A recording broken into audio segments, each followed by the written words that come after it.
Hey, Kat Collum here with Studio Sweat, and I am here with the lovely trainer Ellie. Hello. And Ellie is the one who's going to talk to you about the topic of the day, and this is a question that we get asked just all the time. So make sure you talk loud because we've got some stuff going on in the background. All right. What's the topic? The topic is our lower and upper abdomen being stretched out, and how do we not compromise the lower back when working on our core strength, and what can we do to make sure that we keep it tight. Totally.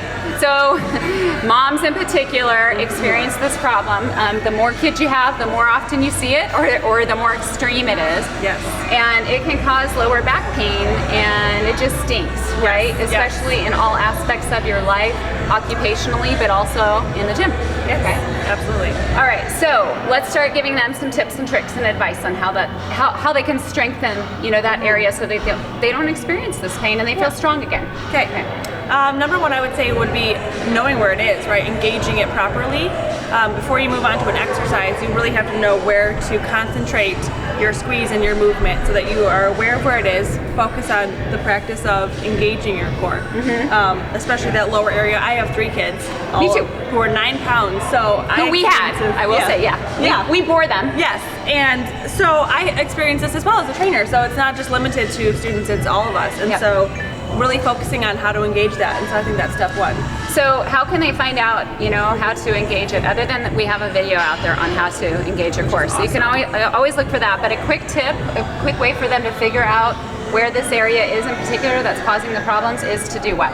Well, what I like to do is lay on the ground, kind of tuck. You can feel that tuck. You do a little hip movement, squeeze, and... So if you're lying on the ground, it sounds like what you're saying is that, Eric, I'm gonna have you back up there, is that you wanna do like a pelvic tilt, like pretend your hips are a bucket of water and you wanna spill it out the back. Yeah, and then you can feel it engage right in there.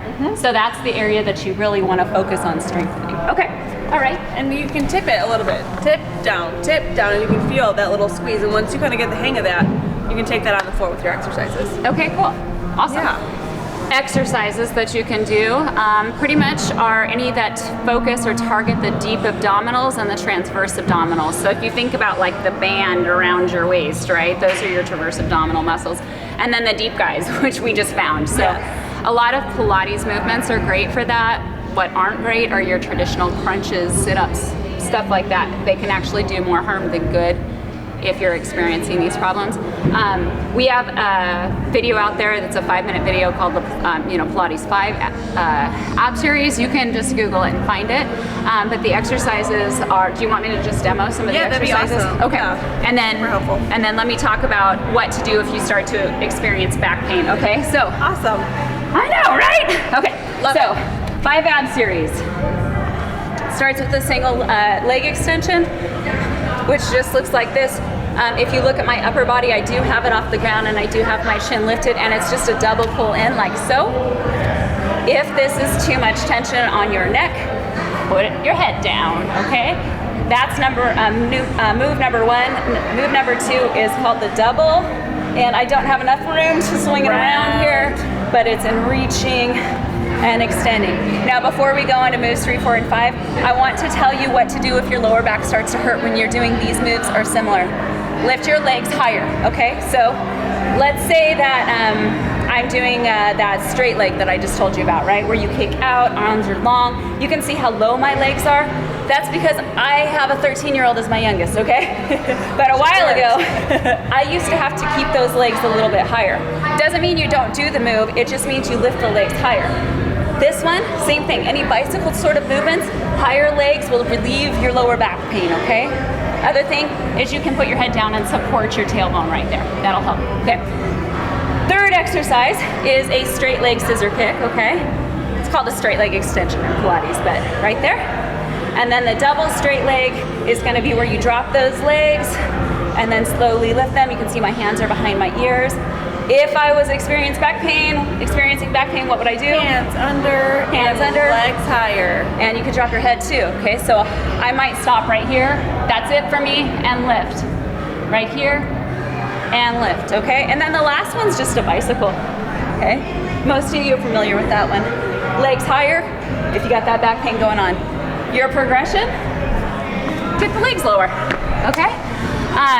I would also suggest, because your back clearly needs strengthening, working on, specificity training, lower back exercises like Superman. Say it out loud. Be Superman. Confident. The Superman, the swimmer. Yep.